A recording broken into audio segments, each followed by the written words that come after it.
अब देखो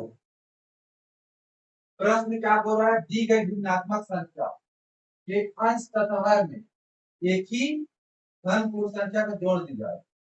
भिन्नात्मक संख्या ना, कोई भी भिन्नात्मक संख्या हो सकता है, 3/7 भी हो सकता है, और वो 2/1 ले लेते हैं वो संख्या, और एक लेते हैं 6/5। दो संख्या ले लिए ना, कोई भी संख्या ले लो, भिन्नात्मक बोला, भिन्नात्मक है ये, और अंश और हर में एक ही संख्या जोड़ देना। तो मान के चलो मैं दोनों में दो दो जोड़ दे रहा हूँ, इसमें और इसमें कोई भी संख्या जोड़ रहा है ना, धन पूर्ण संख्या। तो पहले क्या था ये 3/7, अब क्या हो गया 5/9। अब इसमें क्या बोल रहा है, नई भिन्नात्मक संख्या में कोई अंतर नहीं होगा, दोनों में अंतर नहीं है, ऐसा है क्या? या तो एक बड़ा होगा एक छोटा होगा, दोनों तो बराबर तो नहीं है, बराबर रहेगा तो कोई अंतर नहीं था, तो पहला वाला गलत। अब वैसे इसमें भी देख लेते हैं 6/5 में, 6/5 में ऊपर नीचे में कोई भी धन पूर्ण संख्या, सपोज हम लोग 4 जोड़ दिए ऊपर नीचे दोनों में, तो क्या आया 6×4 10/9। 6/5 और 10/9 बराबर है क्या? नहीं है, तो कोई भी संख्या ले रहे हैं बराबर आ ही नहीं रहा है, तो पहला तो गलत है। ठीक है, तीन संख्या जोड़े। अब देखो इसको बड़ा है या छोटा निकालने के लिए क्या करेंगे, नीचे को बराबर कर देंगे, तो समझ में आ जाएगा कौन बड़ा है कौन छोटा। तो नीचे को बराबर करने के लिए कौन सी संख्या लेना है, जो दोनों के क्या में आए, दोनों के भाग में आए, मतलब कि दोनों के गुणा में आए। तो 9×7 = 63, क्योंकि एक अभाज्य संख्या है, एक भाज्य संख्या है, और 7 से मिलकर 9 नहीं बना है ना, तो 7×9 = 63, या फिर ऐसे निकाल सकते हो तुम लोग 7 और 9 का। ठीक है, 63 आएगा। जब उत्तर निकालो क्या आएगा 7×9, 7×1 = 7, 9, 3×1 = 3, 3×3 = 9, 3×1 = 3, 3×3 = 9×7 = 63।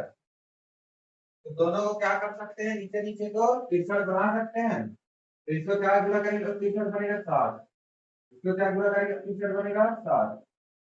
ये क्या आ गया 35/63, ये आ गया ना। अब इसमें क्या गुणा करेंगे तो 63 आएगा, नीचे में 9 गुणा करेंगे तो ऊपर में भी 9 गुणा कर दो, तो 3 या 27/63 बराबर। अब दोनों में कौन बड़ा है बताओ, ये बड़ा है ना 35/63। तो पहले जो संख्या था उससे क्या आ रहा है, पहला जो संख्या था उससे बड़ा आ रहा है, जोड़ने पे क्या आ रहा है बड़ा।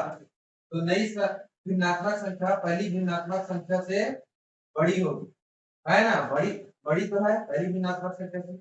पहले ये था, जोड़ने के बाद ये आ गया, और ये देखो कंपेरिजन करो, ये बड़ा है दूसरा वाला, तो पहली भिन्नात्मक संख्या, तो ये सही है मान ये। अब देखो दूसरा में भी देखो, इसमें भी तो लागू होना चाहिए ना, ये वाले में भी वही चीज। ये क्या है 6/5 और 10/9, ये पहले का है ये बाद में का है। ठीक है, इसको भी बराबर कर दो, तो दोनों के गुणा में क्या आएगा 45, 45 बना दो, इसको 9 गुणा करोगे, इसको 9 गुणा करोगे, 9×6 = 54/45 आया। अब इसमें भी इसको भी 45 बनाओगे, 9×5 = 45, तो 10×5 = 50, क्या आया 50/45। क्या है जी 50/45 आया। हाँ 9×45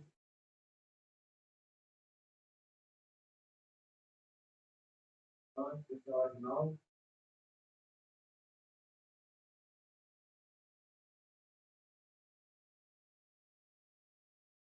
अब बताओ क्या होगा, बताओ मेरे को। अब यहाँ क्या हो जा रहा है 50/45, मतलब ये क्या हो जा रहा है 6/5 जो है, 6/5 के लिए ये है, अब ये बड़ा हो जा रहा है, जोड़ने के बाद घट जा रहा है। पहले में क्या हुआ था, जोड़ने के बाद बढ़ गया था, और दूसरे में क्या है, जोड़ने के बाद घट जा रहा है। तो छोटी भी हो सकती है, ये भी हो सकता है, छोटी भी हो सकती है। तो या तो अब दूसरा ऑप्शन क्या बचा डी, तो नई भिन्नात्मक संख्या पहली संख्या से छोटी या बड़ी दोनों हो सकती है। इसमें हो गया इसमें क्या हो गया, ये बड़ा हो गया ना, और उसमें क्या हो गया, जो जोड़ने के बाद आता है वो बड़ा हो गया। समझ में किया था 2/5, ये क्या है, उचित भिन्न, एक तो उचित भिन्न लिया था और दूसरे बार में क्या लिया था 5/2 अनुचित भिन्न। ये प्रॉपर है, ये इम्प्रॉपर है, इम्प्रॉपर फ्रैक्शन, ये प्रॉपर फ्रैक्शन है। तो दोनों में जोड़ के देखे थे सही आता है कि नहीं, इसी की व्यक्तिगत बना सही आएगा। अब आगे प्रश्न क्या बोल रहा है, 1 मीटर कपड़े का मूल्य, जैसे मैं गुड़ा वाला नियम में पढ़ाया था ना, अगर एक ही चीज 5 के मतलब एक पेन का कीमत 5 रुपया है, 2 पेन का कीमत कितना होगा 5 × 5, 3 का कितना होगा 5 × 5 × 5, एक का हम लोग को पता चल गया। 3 को निकालने के लिए क्या करते थे, 5 × 3 15 करते थे ना, यहाँ भी वही था। क्या बोल रहा है, 1 मीटर कपड़े का मूल्य 15 रुपया है, एक का मूल्य 15, तो दो का कितना 30, तीन का कितना, तीन का कितना 45, चार का कितना 60, और 4.5 का कितना, वही निकालना है। तो क्या करते हैं, गुणा करते जाते हैं ना। 1 मीटर कपड़े का मूल्य 15 रुपया है और 4.5 का निकालना है, तो 4.5 को गुणा करोगे ना, ठीक है। ये समझ में आया क्यों कर रहे हैं गुणा। जैसे एक पेन का कीमत 5 रुपए, दो पेन का कीमत होगा 5 + 5, तीन का कीमत होगा 5 + 5 + 5, चार का होगा 5 + 5 + 5। अब चार का कीमत निकालने के या तो गुणा कर देते हैं, बार बार वो करने से अच्छा है गुणा कर देते हैं। तो इसमें भी क्या है, 15 जो है 1 मीटर कपड़े का है, तो हम लोग कितना का निकालें 4.5 का, एक का 15, 4.5 का 15 × 4.5 होगा, ये होगा, समझ पाया। अब इसको गुणा कर देना सिंपल, 15 × 4 को इसमें कैसे लिख सकते हैं, 2 4 8, 8 1 9/2, इधर से गुणा इधर से जोड़, याद है ना, 4 दूनी 8, 1 9/2। अब इसको हल कर दो, अब इसके नीचे कुछ नहीं है मतलब एक है, 15 × 15 × 120, 15 × 135 भागित 2 × 1 2। अब ये देखो ऐसे में तो नहीं दिया उत्तर जो है, अगर ऐसे में दिया तो डायरेक्ट उत्तर। अब पहली बात 1/4 ये भागफल होता है ना, ये नीचे वाला भागफल होता है, नीचे वाले को क्या बोलते हैं भागफल, और ऊपर में क्या आता है शेषफल, याद है। और ये क्या होता है, नहीं ये भागफल होता है, बोला ये भाजक होता है ना नीचे वाला, भाग देने वाला, ये भागफल होता है और ये शेषफल होता है। तो देखो अगर दो जो है भाजक भाजक है तो नीचे में तो 2 आना चाहिए, बीच में तो 4 आ रहा है, ये गलत हो गया, भाजक 4 बता रहे, इसमें 3 बताया भाजक, ये भी गलत हो गया। अब इन दोनों में से कोई ऑप्शन होगा एक तो। अब देखो 2 से भाग दो इसको, 2 से का 12, 13 में 12 घटाओ 1 बचेगा, फिर ये 15 हो गया, 2 सत्ते 14 और एक हासिल 67 सही 1/2 आंसर। ऐसे प्रश्नों में ना जो मैं शुरू में जुड़ा भाग सिखाया हूँ ना वो बहुत काम आता है, तो उस चीज को याद करना। क्या बोल रहा है, यदि महेश अपनी कक्षा के छात्रों के बीच 5 किलोग्राम, मान के चल तुम लोग टॉप कर देते हो नहीं, या फिर कुछ में लग जाता है, मान के 9 में लग जाओ, तो मिठाई तो लेके जाओगे ना, तो 5 किलो मिठाई लेके गया बांटने किसी के लिए, या फिर किसी का बर्थडे रहता है तो लेके गए, तो 5 किलोग्राम मिठाई लेके गया, तो प्रत्येक छात्र को कितना कितना मिला, 1/8 किलोग्राम मिठाई मिला, तो कुल कितने छात्र, ठीक है।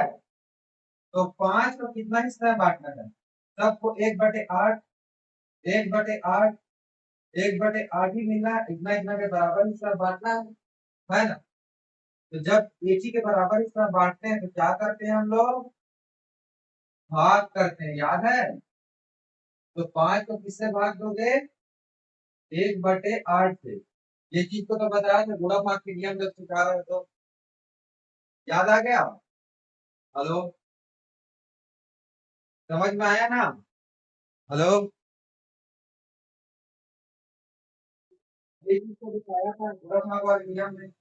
अगर मान के चलो इसको सिंपल लेंगे, देखो 10 को 10 चॉकलेट है, तुम लोग को दो दो बांटना है, बराबर बराबर बांटना है, तो कितने लोग में बांटोगे? 5 जने बांटते हो। वो कैसे आता है? 10 को क्या से भाग देते हो? 2 से। यहाँ पर 5 किलो कितना कितना बांटना है? 1/8 में बांटना है। वही बराबर बराबर सबको मिलना चाहिए। तो 5 को कितना से भाग दोगे? 1/8। मतलब तो 5 को कितना हिस्सा बांटोगे? 1/8 हिस्सा में। अब इसको कैसे करेंगे वही देखना है। ये तो हो गया प्रश्न, ये तो हो गया। तो वो अब इसको हल करो। 5/1 भागित को क्या में बदलते हैं? गुणा में। जब भाग रहता है तो उसको गुणा में बदलते हैं और इसको उल्टा कर देते हैं। तो ये क्या हो जाएगा? 8/1। ये तो पढ़ाया हम। 5×8 = 40 और एक एक काम 1। अब एक से किसी की संख्या को भाग दो तो क्या आता है? 40। तो कितने लोग में बांटा हो? 40 लोग। 40 लोग में 1/8 किलो बांटा। 1/8 किलो दिया था, 40 हो गया उत्तर। तो जरूरी है उसी को हल कर देना, पूरा प्रश्न तो नहीं लिखते। अब देखो, यदि एक स्तंभ का 3/10 भाग कीचड़ में है और 3/5 भाग जल में है, शेष 2 मीटर पानी की सतह से ऊपर हो। सुनाई दे रहा है? हेलो, प्रश्न में क्या बोल रहा है? एक स्तंभ, स्तंभ मतलब खंभा, खंभा मान सकते हो, खंभा का 3/10 भाग कीचड़ में है और 3/5 भाग जल में है और शेष 2 मीटर पानी की सतह से ऊपर हो, तो स्तंभ की लंबाई क्या होगी? प्रश्न समझ में आया? अब देखो, तुम लोग तालाब देखे होगे, ये तालाब का पानी है मान के चलो, ऐसे है ना, तालाब का पानी है ये। तो नीचे में थोड़ा कीचड़ कीचड़ रहता है, ये नीचे में कीचड़ कीचड़ रहता है, तालाब के नीचे नीचे में कीचड़ रहता है और ये पानी का ऊपर भाग है। ठीक है, तो एक स्तंभ है बोल रहा है, मान के चलो यहाँ से एक खंभा बना दिया ऐसे, ये है खंभा तुम्हारा। ठीक है, ये चीज को नहीं बताना है, समझाने के लिए समझा रहा हूँ। अब उसमें क्या बोल रहा है? 3/10 भाग खंभा का, ये वाला जो भाग है ये कीचड़ है ना, ये नीचे वाला कीचड़ है, ये वाला भाग जो है कितना है? 3/10। और ये पानी है, ये वाला हिस्सा पानी है, तो पानी वाला भाग कितना है? 3/5। ठीक है, ये समझ में आया? हेलो, और ये बाकी बचा वो कितना है? इसका 2 मीटर है बोल रहा है, 2 मीटर है बोल रहा है। तो बाकी को अनुपात में दिया है, इसको 3/5, इसको 3/10 और इसको दिया है मीटर में। तो तीनों तो एक एक ही ओमनी है कि नहीं है बताओ? इन्हें एक लाइन में बनाई है। अब देखो, मैं ये बताया था, अब ये पूरा टोटल हिस्सा ये दिख रहा है, ये पूरा खंभा का टोटल हिस्सा क्या बोलेंगे? एक के बराबर आएगा बोलते हैं। जब तीनों का अनुपात को मिलाओगे तो एक के बराबर आएगा, ये बताया पहले भी। हिस्सा जो है हमेशा एक से ज्यादा नहीं होगा, हिस्सा जो है। ठीक है, तो अब देखो, ये दोनों मिला के कितना हिस्सा बनते हैं? टोटल मिला के तो एक बनाएंगे, एक से ज्यादा तो बनाएंगे नहीं। तो इन दोनों को मिला के देख लो कितना बनता है। 3/5 और 3/10 इसका लंबाई हो गया, और बाकी बचा इसका वो अनुपात नहीं पता, तो इसको मान के चलो x है इसका अनुपात, कितना है? x। और तीनों मिला के कितना बनेगा? टोटल 1 बनेगा। इतना समझ में आया? Hello, hello. हेलो। देखो मैं बताया तो पहले भी, जो लास्ट वाला रहता है वो मिला के क्या बनता है, एक बनता है। जैसे कि एक रोटी का टुकड़ा है मान के चलो, ये देखो इसमें, इसको 8 हिस्सा बांट देते हैं, 1 2 3 4। ठीक है। अब मैं बोल देता हूँ कि 2/8 हिस्सा, 8 में से 2 हिस्सा किसको दे दिया, आकांक्षा को दे दिया। और उसके बाद 3 में से 8 हिस्सा किसको दे दिया, निशांत को दे दिया। किसको दे दिया, निशांत को। ये आकांक्षा को दे दिया, इसको ध्यान रखो। तो बचा कितना, 8 में से 2 उसको दे दिए, 8 में से 3 उसको दे दिया, तो 2 3 5 तो चला गया। बाकी कितना बचा, 1 2 3। तो 3/8 हिस्सा शेष बचा ना कुल में से।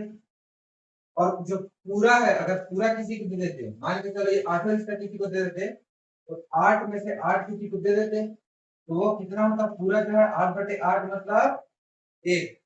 तो वैसे ही एक खंभा पूरा, अगर पूरा वो में रहता बाहर में, तो 1 रहता। ठीक है, समझ में आ रहा है कि नहीं। अब देखो, आकांक्षा का हिस्सा कितना है, 2/8। निशान का हिस्सा कितना है, 3/8। और जो बाकी बचा, बचा हुआ हिस्सा कितना है, तो शेष बचा हुआ वो हिस्सा कितना है, 3/8। तीनों को नीचे में 8 है, तो इसको जोड़ सकते हैं, 2 3 5 3 8। तीनों को जोड़ दो ऊपर में, तो क्या आता है, 8/8। बहुत अच्छे, 8/8 आता है ना, तीनों को जोड़ देगा तो। और 8/8 क्या आता है, एक ही आता है। तो अगर किसी किसी एक चीज का हिस्सा है, ये हिस्सा है और ये हिस्सा है और जो बचा हुआ हिस्सा है, अगर उन तीनों को जोड़ दो तो वो कितना के बराबर आता है, हमेशा 1 के बराबर। तो यहाँ पास भी तो वही है ना, 3/10 हिस्सा ये नीचे वाला हो गया, 3/5 हिस्सा ये वाला हो गया। और ये हिस्सा का हम लोग को मीटर में दिया है, अनुपात में नहीं दिया है, तो उसको, उसका अनुपात क्या मान लो, x है। उसका अनुपात क्या मान लो, x है।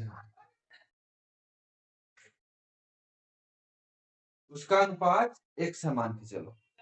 तो अब निकालो x का, तीनों मिला के 1 2, ये हिस्सा और x अनुपात मिला के कितना बनाएंगे, 1 बनाएंगे। इतना समझ में आया, 1 बनाएंगे करके। कुल मिला के जो हिस्सा रहता है ना, वो 1 के बराबर ही आता है, ये बताना चाह रहा था इससे। अब 1 के बराबर आ गया, टोटल हिस्सा तो 1 है। तो अब हम लोग x कितना भाग है ये देखना है, तो पहले इसको निकालो। अब देखो x जो है इधर धन में है और ये दोनों भी धन में है, तो पहले इनको जोड़ दो, ये साइड को। तो जोड़ने के लिए क्या करोगे, पहले नीचे को बराबर करोगे ना, 5 और 10 को बराबर करोगे, तो इन दोनों के गुणा में क्या आता है, 10 आता है। दोनों के पहाड़ा में 10 आता है। कौन इतना हल्ला कर रहा है,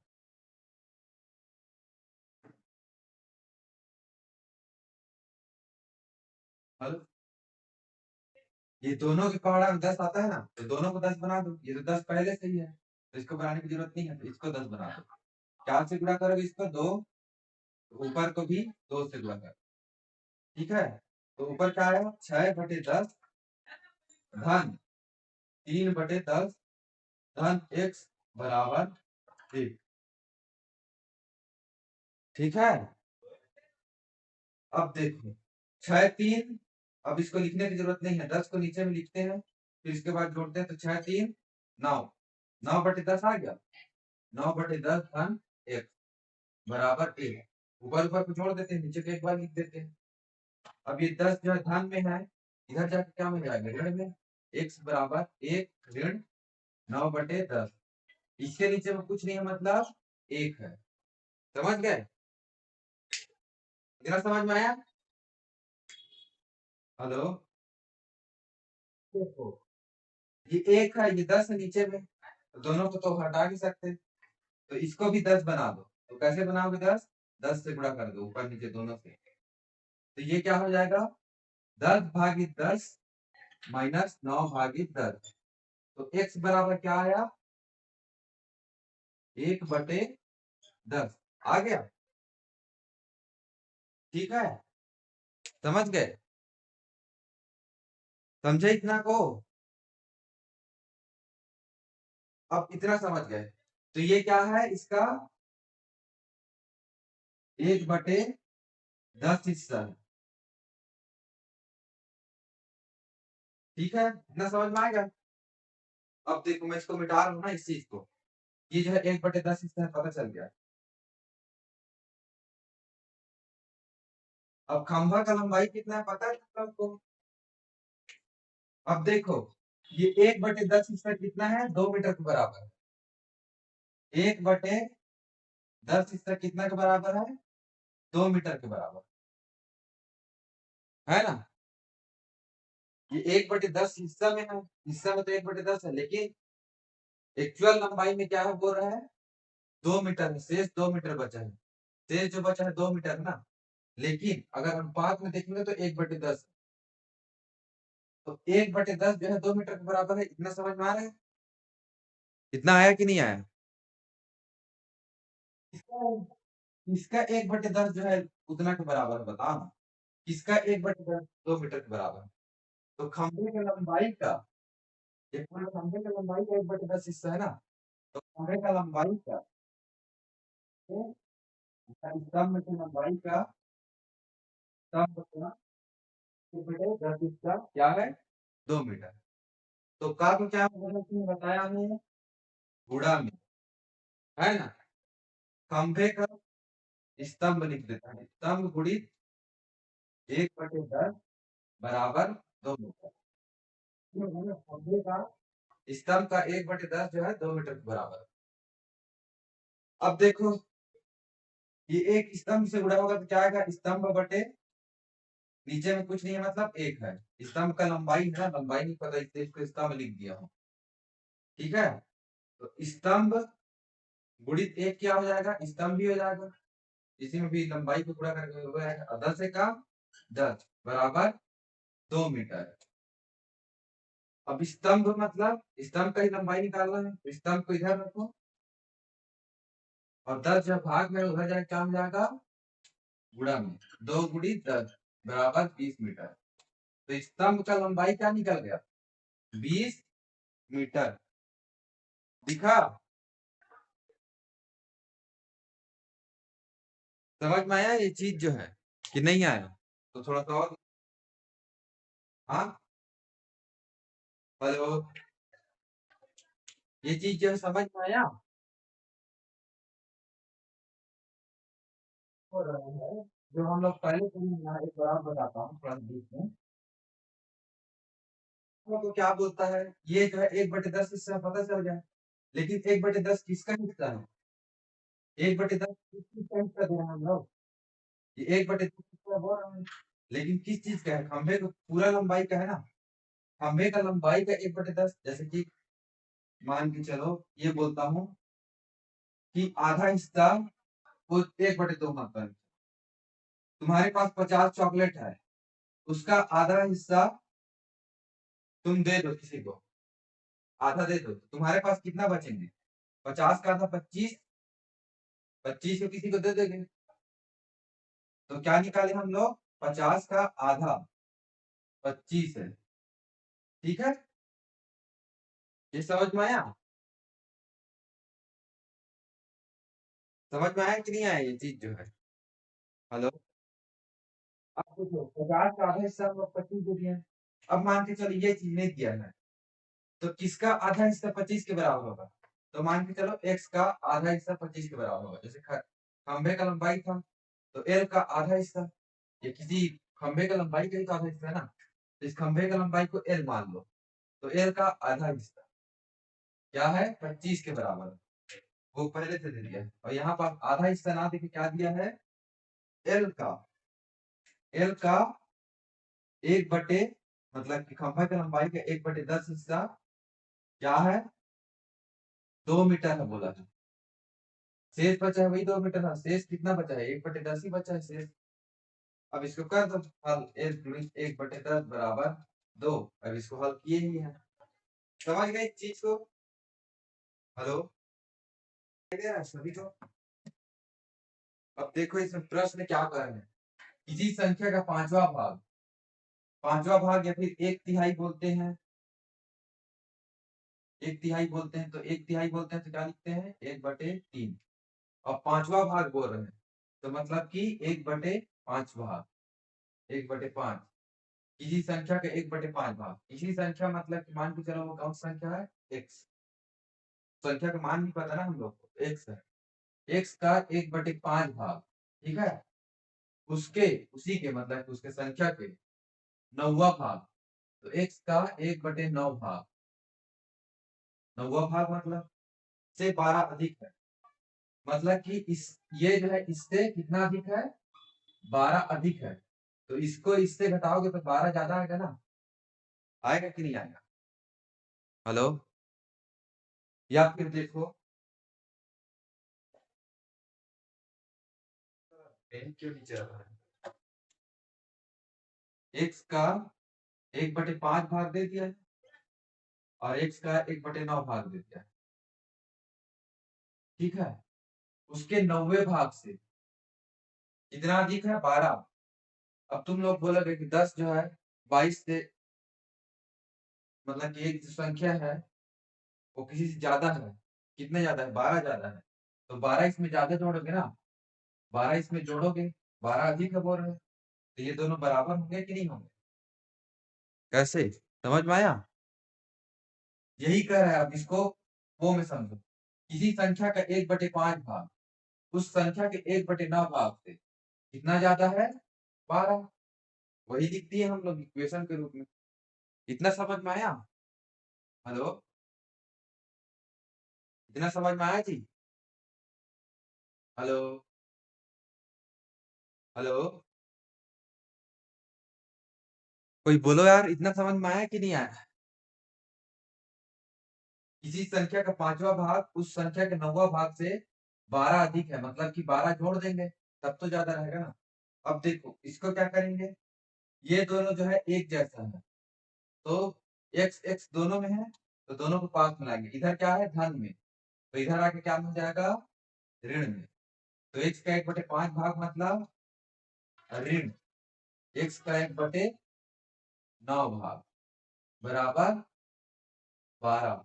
हो गया, इतना समझ में आया? अब देखो इसको कैसे गुणा करते हैं, नीचे में कुछ नहीं है मतलब एक है, तो एक्स से कम एक्स, x/5 ऋण x/9 बराबर 12। ये समझ गए? अब देखो इसका मतलब क्या है, अब ये 5 और 9 है, दोनों को बराबर करोगे, दोनों को बराबर करोगे तो कौन कौन सा बराबर आएगा, 45 वाले में बराबर आएगा, 5 नहीं 45 दोनों गुणा में आता है।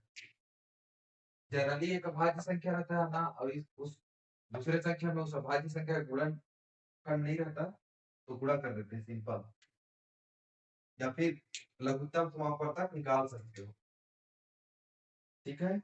अब देखो क्या से गुणा करना पड़ेगा, इसको 45 बनाने के लिए नीचे नीचे को इसको 9 से गुणा करो, इसको भी 9 से गुणा करो, ऊपर इसको क्या से गुणा करो, 5 से, इसको भी 5 से, तो 5 में अगर 3 गुणा करेंगे तो क्या आएगा, 5×3 = 15, लेकिन अगर 5 गुणित आम करेंगे तो 5 आम आ जाएगा सिंपल, आम को अलग रख देंगे अभी फिलहाल, जैसे कि वो उतना ज्यादा मत सोचो, दिमाग मत लगाओ, तो ये क्या हो जाएगा, 9x ऋण 5x, और दोनों के भाग में क्या है, 45 बराबर 12। जैसे कि 9×3 है और 5×3 है, मान के चलो संख्या है, तो इसे गुणा मत करो पहले से ही, 9×3 है मान के चलो, इसका मतलब क्या होता है, 2 धन 2 2 गुणित 3 गुणित 2 होता है ना, इसका मतलब क्या है कि 3 ठो 2 है, ठीक है, और ऋण 2 धन 2, ये है हो गया ना, 2 धन 2 ऋण करना तो घटाना 2 धन 2, तो इसका मतलब क्या है, 2×2, मतलब कि 2 ठो 2 है, 3 ठो 2 में दो दो दो को घटाओ कितना आएगा, 1 ठो 2 आएगा ना, 3 2 है, मतलब 3 आम है और 2 आम है मान के चलो। 3 आम आम है, इसको मान के चलो 2 आम है। कितना आम आएगा? 1 आम। वैसे ही 9 आम है और ये 5 आम, कितना आम आएगा? दोनों घटाओगे तो 4 आम आएगा बटे 45 बराबर 12। अब ये जो है भाग में है, इधर जाके क्या हो जाएगा? गुणा में। 4x को इधर ही रखो और 45 जो है इधर जाके भाग में है, गुणा में हो जाएगा। 12 गुणित 45। अभी हल मत करो, रहने दो उसको। 12 गुणित 45 को हल मत करो। अब x के साथ ये 4 गुणा में है, ये 9x, 9 गुणित x को 9x लिखे थे ना, तो वैसे ही 4 गुणित x ही है, तो ये गुणा में है, इधर जाके क्या हो जाएगा? भाग में। तो x बराबर 12 गुणित 45 भागित 4 हो जाएगा। क्या आ गया? x बराबर 12 गुणित 45 भाग 4। आ गया इतना? इतना समझ में आया कि नहीं आया? हेलो। अब देखो 4 से 12 कट रहा है, 4 कम 4, 4 दिया 12, जहां पास कट रहा है कटा दो। अब एक से ऊपर को भाग दोगे तो उतना ही संख्या आता है।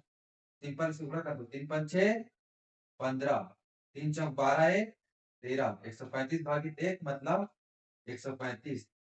x बराबर, तो x क्या था? वो संख्या था ना, इस संख्या को x माने है, तो x बराबर कितना आ गया? 135। कौन सा उत्तर हो गया जी? उत्तर नंबर बी, 135। समझ में आ गया ये चीज जो है? देखो इस चीज को हम लोग पढ़े हैं ना, 2/3/5 या व्युत्क्रम गुणन, या फिर इसमें क्या बोलते हैं? गुणात्मक प्रतिलोम या मल्टीप्लिकेटिव इनवर्स। निम्न में से कौन सा हो? अगर 2/3 रहता है तो इसका सिंपल क्या कर देते हैं? उल्टा। वही होता है तुम्हारा गुणात्मक प्रतिलोम। लेकिन ये तो सिंपल नहीं किया हुआ है, पहले तो सिंपल बना। ये जो है कैसे किया होता है? 2/3/5 ये संयुक्त भिन्न, तो उसको पहले सरल भिन्न बनाओ। कौन सा भिन्न बनाओ? सरल भिन्न। तो कैसे करोगे? यहाँ से ये गुणा और यहाँ से ये जोड़, तो 5 गुणित 2 10, 10 में 3 जोड़े 13, 13/5 का आ गया तुम्हारा वो संख्या आ गया। अब इसका गुणात्मक प्रतिलोम क्या होगा? उल्टा, 5/13। कौन सा होगा? समझ गए? हो रहा है किसी एक धन, किसी एक धन में उसका 1/7 भाग, जिसका 7 भाग उसका 1/7 भाग। तो वो संख्या नहीं पता हम लोग को, क्या मान लेंगे? ए मान लिए। तो ए का 1/7 भाग उसके, मतलब किसी की संख्या का ना, ए का ही बोल रहे हैं, ए का 1/11 भाग से 120 अधिक है। से कितना अधिक है? अगर इसमें 120 जोड़ेंगे तो दोनों बराबर आ जाएंगे, यही बोल रहा है। अब इतना कर लिए तो आगे तो आसान है। 1/1, 1/1 नहीं लिखेंगे, ये ऊपर में नहीं मान के चलेंगे। 1 गुणित 1/7, 1 गुणित 1/11 धन 120, यही लिखते हैं। ये क्या हो जाएगा? 1 गुणित 1, 1 बटे 7 बराबर 1/11। 1 गुणित 1, 1 1 1 लिखने की जरूरत नहीं है, प्लस 120। अब ये धन में है इधर, तो इधर जाकर क्या हो जाएगा? ऋण में। 1/7 ऋण 1/11 बराबर 120। अब इन दोनों को बराबर करेंगे, दोनों भाज्य संख्या तो कहाँ पास बराबर होंगे? 7 गुणित 11 बराबर होंगे, यानी 70 में। तो नीचे में क्या आएगा? समझ में आ गया? नीचे में आएगा 77, पहले तो लिख दो, बराबर 120। अब देखो इसमें क्या गुणा करेगा तो 77 आएगा? 11, 11 से 77, तो ऊपर में गुणा कर दो 11, तो ऊपर में क्या आ गया? शुरू में 11 ए, इसमें क्या गुणा करोगे? 77 आएगा 7, तो ऊपर में 7 गुणा कर दो, ऋण 7 ए आ गया। अब देखो ये 77 जो भाग में है तो ये गुणा में चला जाएगा इधर, तो 120 20 77 हो गया एक तरफ, और 11 आम में से 7 आम घटाएंगे, कितना आम बचेगा? 4 आम बचा। ये आ गया, 4 आम बचा और इसको 77 भाग में उसको गुणा में। अब इसको हल कर सकते हैं, लेकिन गुणा में 4 गुणित 1 है, तो 1 इधर रखो और भाग को उधर भेज दो। पहले से गुणा मत करो, इसको गुणा मत कर दो, फिर भाग देंगे, फिर भाग दोगे 4 से तो दिक्कत जाएगा। अब यहाँ पर देखो 4 से कट सकता है, 4 किया 12, 4 शून्य 15। अब गुणा कर दो, 3 सत्ते 21, 2 3 सत्ते 21, 21 2 23, 2310। समझ गए? हेलो, 3/4 बराबर, अगर क्वेश्चन मार्क भागित 20 दे दिया है, एक्चुअली लिविंग का एग्जांपल है ना, ठीक है। प्रश्न मार्क की जगह क्या आएगा, ऐसा दे दिया है या फिर डिब्बा दे दिया है, यहाँ पर 4 अंक के बराबर आएगा। तो 4 को क्या बना दिए हैं 20, कैसे बनाए हैं 5 गुणा किए हैं। तो अगर नीचे में 5 गुणा करके लाए हैं तो ऊपर में भी तो 5 गुणा कर देना, तब तो बराबर ही रहेगा।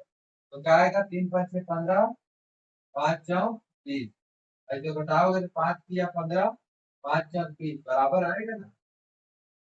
समझ गए? हेलो, इस चीज को समझे कि नहीं समझे? हेलो हेलो, ये तो कोई वो वाला बात नहीं है, ऊपर नीचे बराबर से गुणा करते हैं। 4 की जब चीज बना रहे हैं, कैसे बनाएंगे 5 गुणा करके बनाएंगे। अब एक सिंपल सा प्रश्न है, क्वेश्चन मार्क आगे 2 सही 1/2 बराबर 1 सही 1/2 आता है। तो हम लोग को क्या का मान निकालना है, इसका मान निकालना है। तो पहले तो इसको सिंपल भी बनाओ, संयुक्त भी है ना, इसको सिंपल बनाओ। उदाहरण 2 दूनी 4, 2 यहाँ से गुणा, यहाँ से जोड़, गुणा जोड़, गुणा जोड़, 2 एकम 2, 2 एक 3/2 आ गया। इधर क्या क्या 2 दूनी 4 है, 5/2 आ गया। और यहाँ क्वेश्चन मार्क है, बता दो। अब ये जो भाग में है, इधर ये संख्या पूरा भाग में है ना, इधर जाके क्या हो जाएगा गुणा में, 3/2 गुणित 5/2, 2 दूनी 4, 3 पंचे 15। अब या तो ये उत्तर में दिया रहेगा या फिर क्या दिया रहेगा, इसी को हल करके 4 किया 12, 15 12 घटाओगे 23 पर कितना आएगा 3 और बटे 4। ये क्या होता है शेषफल, ये क्या होता है भाजक, ये क्या होता है भागफल। ये तो पता है, सिंपल हो गया। ये चीज समझ में आ गया ना? हेलो, ये चीज समझ में आया कि नहीं आया? खाली संयुक्त बिंदु दोबारा नहीं होते हैं।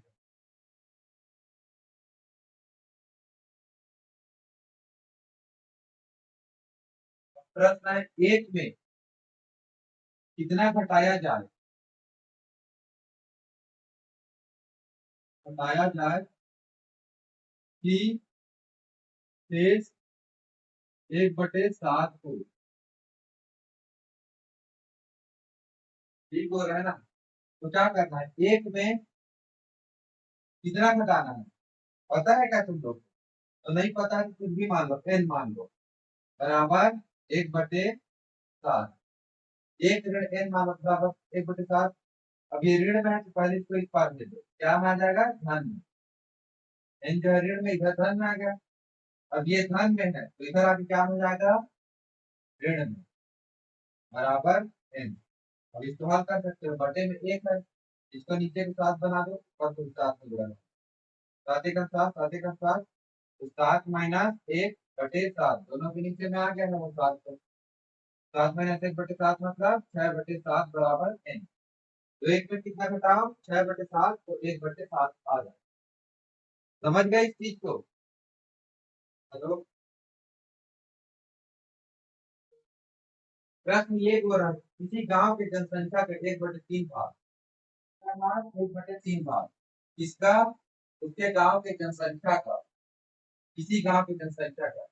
तो जनसंख्या का 1/3 भाग है ना, तो जनसंख्या नहीं पता तो हम लोग उसको क्या ले लेते हैं, मान के सिर्फ पी ले लेते हैं। पी मतलब पॉपुलेशन, जनसंख्या, कुछ भी ले लो। तो पी का 1/3 भाग क्या है, 1/3 भाग अनपढ़ है, ठीक है। तथा अनपढ़ों की संख्या क्या है, पी का 1/3 भाग अनपढ़ है, और पढ़ों की संख्या कितना है, अनपढ़ लोग कितने हैं, 1106। तो पी का 1/3 भाग बराबर 1106।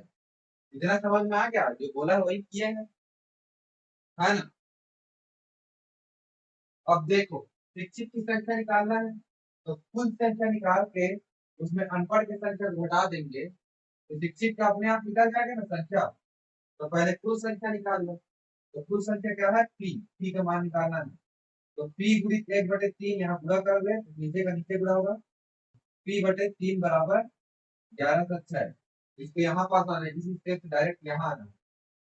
अब 3 जो है इधर भाग में है, तो ये जाके किधर जाएगा, गुणा में, ठीक है।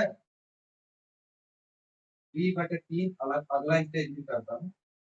तो p बराबर 1106 गुणित 3, तो क्या आया, 3 से का 18, 3 शून्य शून्य, तो 1 आ गया, 3 से का 18 का 3 कम 3, 3।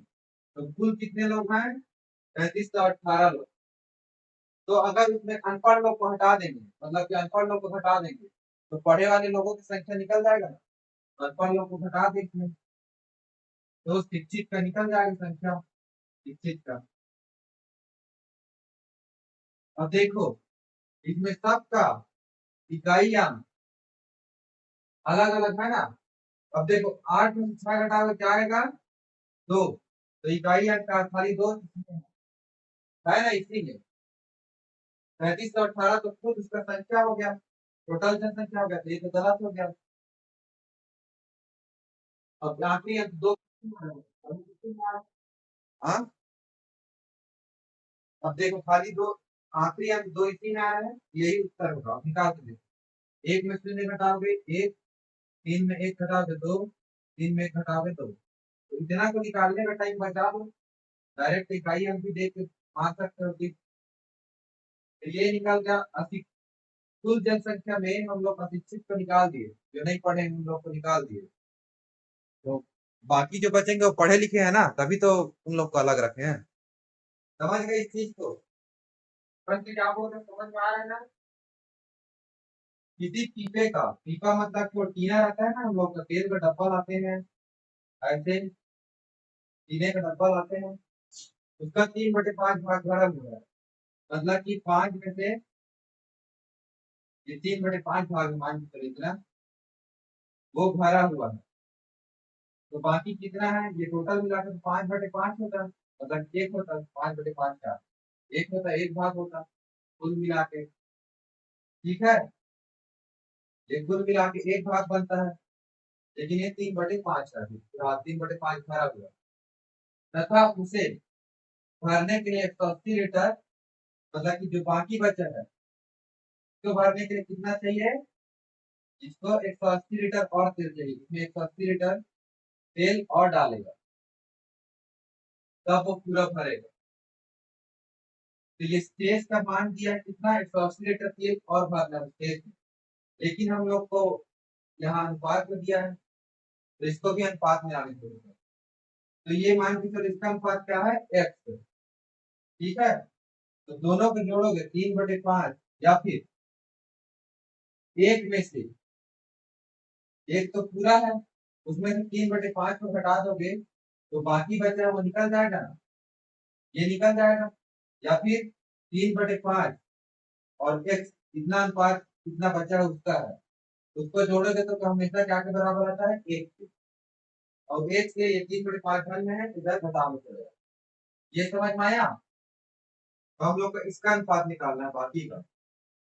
तो अब इसके नीचे कुछ नहीं है, मतलब 1 है, इसको क्या बनाओगे, 5, तभी तो हल करना है, आसान होगा ना। तो 5 एकम 5, 5 एकम 5/3 बटे नीचे में दोनों को 5 आ गया, बराबर x। तो 5 × 3 मतलब 2/5 बराबर x। समझ गए? इतना समझ में आया? तो ये हिस्सा कितना है? 2/5 है। ये समझ में आया इतना? हेलो। और 2/5 को भरने के लिए कितना लीटर चाहिए? 180 लीटर और तेल चाहिए। और ये किसका 2/5 है? किसका 2/5 है बताओ? जो पीपे का टोटल वो है, पीपे का कुल कितना पकड़ता है क्षमता, उसका तो 2/5 है ना। इसका पूरा जो है एक है, इसका पूरा क्षमता ये है। और इसमें 3/5 जो है पहले से भरा हुआ है, बाकी 2/5 खाली है। तो पीपे की कुल क्षमता का 2/5 मान के चलो। पीपा कितना पकड़ता है? कितना लीटर पकड़ता है पीपा जो है? मान के चलो एम लीटर पकड़ता है ना। या फिर एक्स, एक्स नहीं मान के चलो, तो वाई लीटर पकड़ता है। ठीक है। तो वाई का 2/5 180 के बराबर होगा कि नहीं? क्योंकि 2/5 में 180 लीटर तेल आता है। तो वाई का 2/5 मतलब कि कुल का, ये कुल जितना पकड़ता है उसका 2/5 इसका क्या है? 180। तो वाई गुणित 2/5 बराबर 180। तो 2y/5 बराबर 180। अब 5 जो है क्या हो जाएगा? उधर चला जाएगा गुणा में। 180 गुणित 5, ये भाग में है, इधर गुणा में चला गया। और ये जो है क्या में है? गुणा में। तो ये क्या में आ जाएगा? भाग में। समझ में आया इतना कि नहीं आया? हेलो। अभी चल क्या करता हूँ, 2 2 18 2 शून्य 0 ना बचे 45 450 लीटर। सर क्या आया? समझ गए? समझे कि नहीं समझे इतना?